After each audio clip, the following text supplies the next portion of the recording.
Tommy Smith, 19 secondes, 83 centièmes et point final. Je suis en train d'écrire sur le virage le plus important de toute la vie de Thomas Smith et de John Carlos, exactement comme l'on décide certaines choses à un moment précis de notre existence. On dit prendre un sacré virage, le temps a passé. Le temps a confirmé simplement ce que le dessin d'Ernest Pignon Ernest nous offre 55 années après ce 16 octobre 1968. Ce 200 mètres, cette victoire olympique de l'Américain Tommy Smith devant son compatriote John Carlos et l'Australien Peter Norman est une histoire en noir et blanc. Littéralement, rien d'autre, noirs et blancs.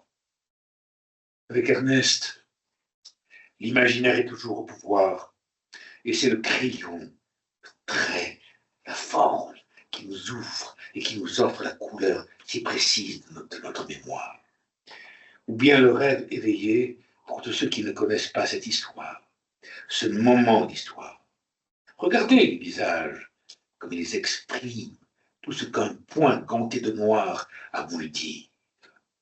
Avec grand calme, détachement, prière, certitude de ne plus jamais accepter l'innommable. C'est assez dire qu'avant 1968, avant ces Jeux de Mexico, où les podiums allaient enfin régler des comptes avec l'histoire du racisme, l'insoutenable fut bien le quotidien de ces jeunes champions noirs, étudiants et qui faisaient route vers la gloire. Quelques repères. Luther King, assassiné à Memphis, au début du mois d'avril 1968. Quelques semaines avant le début des Jeux, attentats à la bombe, lynchage et enquête bâclée. Je suis allé voir Tom à Atlanta afin de mieux comprendre ce geste, de l'entourer de mes bras comme il était si bon d'entourer un geste d'amour et de liberté. C'était si simple pour Tom, mais sur ce difficile chemin de liberté, aucune erreur n'était concevable, et surtout pas celle de la défaite. Ce virage du 7 octobre 1968, Tommy était blessé depuis les demi-finales.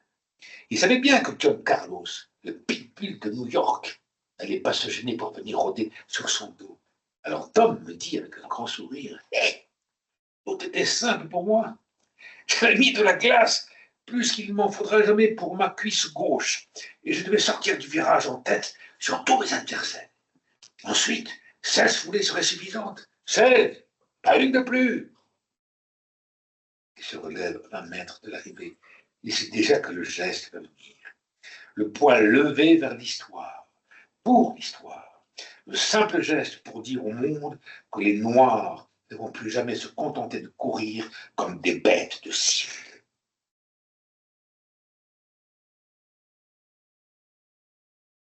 Alors Tom est allé en 4e vitesse chercher une paire de gants, introuvable, dans une boutique de Mexico.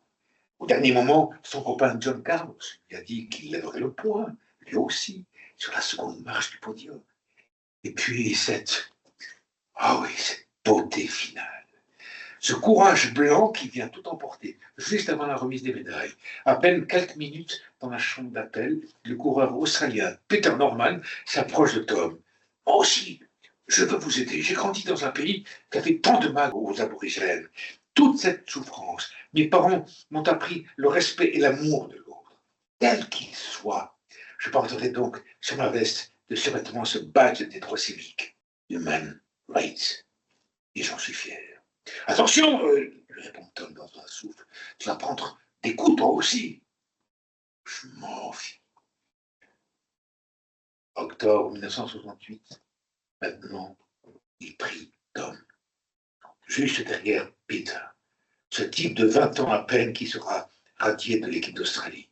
Plus tard, Tom et John porteront à Melbourne le cercueil de celui qui avait voulu les rejoindre en leur cri.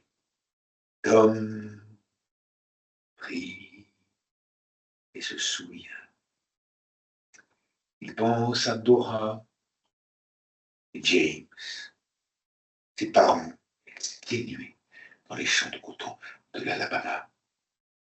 Il se souvient des Freedom Rights, l'use de la liberté, quittant Washington le 4 mai 1961 à destination de la Nouvelle-Orléans et qui ne sont jamais arrivés. bus incendié, Freedom Rides massacré à coups de barre de fer, de bats de baseball. C'est comme dans un rêve. Il a posé ses chaussures tout au bord du podium, bas de survêtement légèrement relevé, en chaussettes noires, foulard de soie autour du cou, le poing levé, le poing de la rage noire.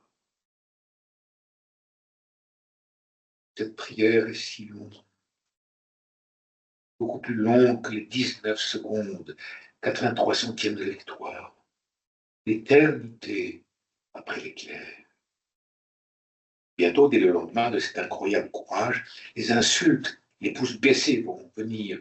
Il y a aussi des soutiens, des colères. Très vite, il va falloir quitter Mexico, rendre sa médaille. Le président du CIO est M. Avery Brundage. Il avait expliqué en 1936, alors président du comité olympique américain, que c'était une bonne chose d'aller disputer les Jeux de Berlin. Qu'il fallait faire confiance au gouvernement de cet Adolf Hitler. Encore mieux, pourquoi Avery Brundage, le raciste antisémite, fut si pressé de punir Tom et John. Des années d'humiliation une fois de retour en Amérique. Des colis de merde au seu domicile. Le chômage. Mais qu'importe. Tom regarde. Il regarde aussi cette médaille d'or. Il n'a récupéré qu'au début des années 2000. Et il ne cesse plus de me dire, pour ce point brandi très haut, j'avais ramassé toute ma vie. Le point est devenu immortel. Mais la vie est en lambeaux. J'en ai fait le sacrifice. 16 octobre 1968.